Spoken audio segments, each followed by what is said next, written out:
Well, talk about your day today. Did you come in here thinking you were going to score 31 today? Nah, the guys were just finding me in an open spot, and I was just making the right play for the team. So kudos to the guys for throwing me the ball when I was open. No, and you also do your job on the boards. I mean, 31 points, 14 rebounds. You had a real good day overall. Coach telling me I need to start crashing boards more, so that's what I've been doing for the last couple games. So.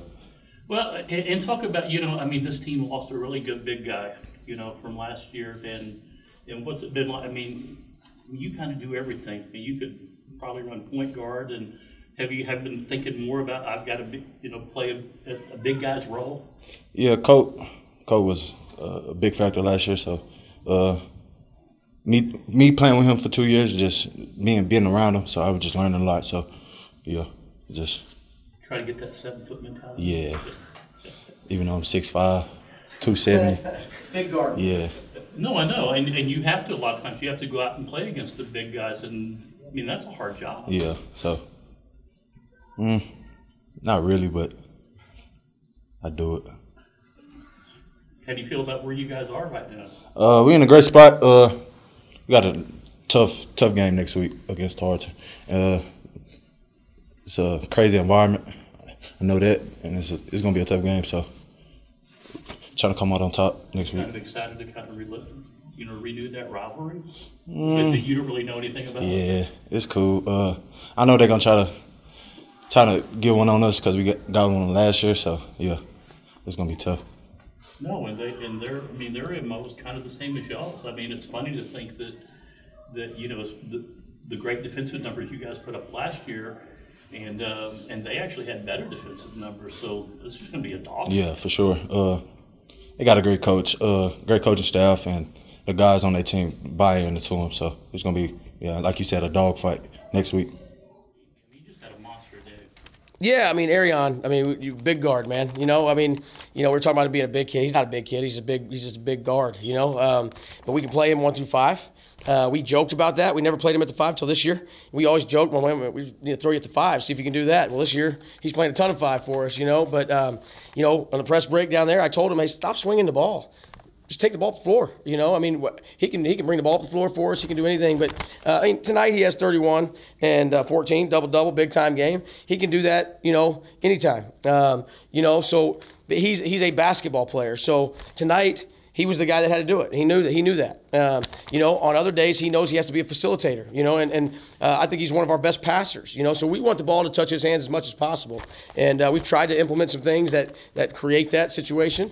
But I'm proud of him. He played really good. His mom's in town. I didn't know it, and then when I saw it, she came and gave me a big hug. When we came out of the locker room, I said, well, no wonder he played good, man. He always plays good when his mom's in town. So, but yeah, he's a great kid, special kid, great player, but even better kid. I'm happy for him. But you just got to be happy the way you took care of this game. I mean, no drama today.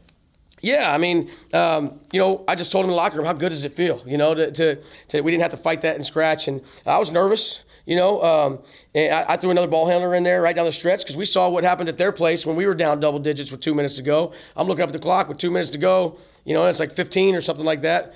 And I told my staff, I'm not comfortable, and so I put another ball handler in there just to make sure we didn't turn it over and give them an opportunity, And so, but to win by whatever we won by, 17 or something like that, I'm ecstatic. That's a really good basketball team, really well coached. Coach Figure's a good friend of mine, and they got good players. And I thought we did a very good job. The things that we struggled with down at their place, we worked on a lot the last 2 days. And I thought our guys did a great job of listening, taking the game plan, and putting it into play, and doing the things defensively that we needed to do so they couldn't get some of those easy buckets they got the last time we played.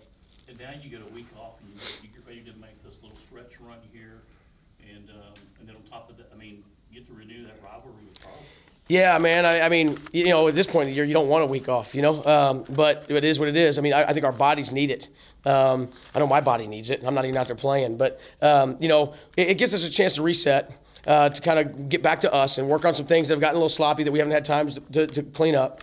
And then, by midweek, we can turn our focus to Tarleton. And, I wasn't here in the Division II days, but I know how that rivalry was. Obviously, I worked with Joe for a long time, and he's told me what that rivalry is like. And I expect a hostile environment when we go over there next week. and I know how well coached they are. Coach Gillespie, obviously we always say this, but man, we all know each other. We're all friends, and Coach Gillespie's been a huge help to me. As I've made this transition to a head coach, he's been really good to me as a guy in the league, and he's helped me a bunch. And so I'm excited to go over there and compete against him. We got to play him last year, but obviously I was in a different chair, so I'm excited. But our players know what's on the line next week, and we'll give it the best shot we can. So talk about how you guys seem to be very similar in what you do. I mean, like I said, last year they put up some better defensive numbers, and they just seem to be a carbon copy of what you do. Yeah, both teams are very similar. Both programs are ran very similar, but we have some differences too. And I think that's where I go back to Coach Gillespie, being a big help to me because we play similar. I've been able to bounce things off of him and ideas and different things, and he's been a huge help. A lot of guys wouldn't do that. And so, but we're very similar. We both try to turn our opponents over. We both play very physical. It could be one of those games, man, you never know, man. There could be a ton of turnovers or there could be a ton of free throws. We'll see which one it is. But I think both of us are gonna stick to our guns and play the way we play and see what happens. And that's got to be really nice that he'll work with you. I mean, that really doesn't happen too much where two teams are in the same conference and he's willing to, help. No, he's great, and he's been a mentor of mine and Joe's, and as we pushed this program forward, and obviously, he coached Corian in junior college. And and there's a lot of guys in this league that have been that way. I've had nothing but good relationships with these guys, especially the guys that I've known for a long time. But we're excited. At the end of the day, we have to go compete, and we're both kind of fighting for that same area right now. And we're trying to put ourselves in the best position. And like I've said all along, man, we're trying to have a great season. And we can't do that. And we got to just take one game at a time. No, and the good thing here in this stretch, you played people that you should beat, and you've taken, sometimes it's been a lot harder, but you've taken care of business. I'll say this: I don't think you should beat anybody. I understand what you're saying. I just think this is Division I basketball, and this is the WAC conference, and they got good players on that bus out there. Big, physical, strong players that we struggle to match up with physically. And every game that we play, we know is going to be – when you get into league play, you can look at scores around the country in the non-conference, and then you go to league, and somebody can be 0-10, and somebody can be 10-0, and the next thing you know, it's a one-possession game. And anytime you get into conference, man, every game is going to be a dogfight. So 17-point win, 2-point win, man, I take it. I'm proud of our guys for the way that they've handled the last couple weeks, especially coming off – that little slide we were on. They found a way to get their groove back a little bit, and it's our job to make sure during this bye week we don't lose any of that momentum. What are your thoughts on the second half performance today? Obviously, first half was great from Arion, but down the stretch in this game, what do you think made the difference?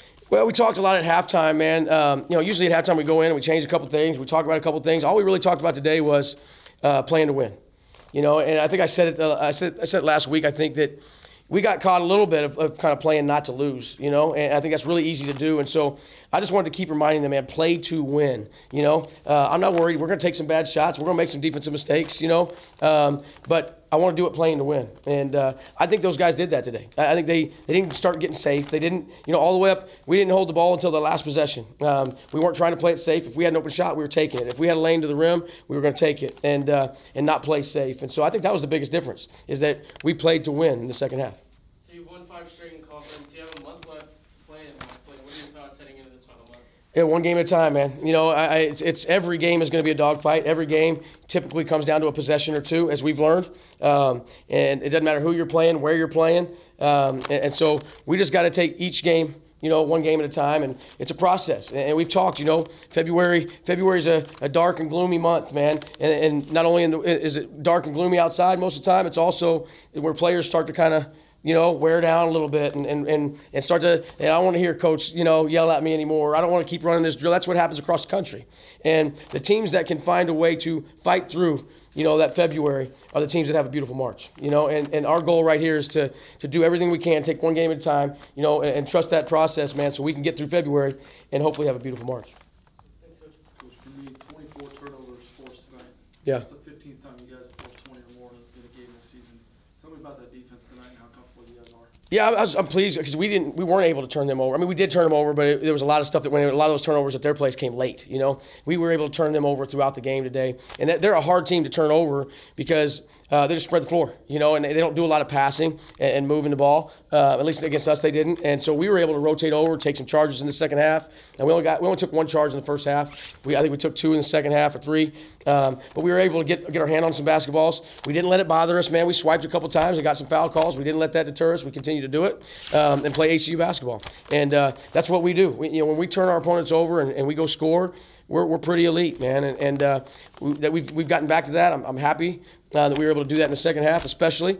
But if we can keep doing that, then I like our chances. One more for me. The attendance continues to exceed the capacity of Yeah. the center. How big is that company? No, man, the Abilene has showed up, man, for us all year long, and we're so thankful for the support that we get. I know early in the year, man, I was calling for people to get here, and they answered that call. You know, people are showing up, and I think they're showing up. Number one, people love Abilene Christian, but they also respect the way our guys play. And I think when you got a team that goes out there and plays hard and plays the way we play, you know, every single one of those guys has a bruise or a cut on them from today. And I think people appreciate that. And I want everybody to know we do appreciate them.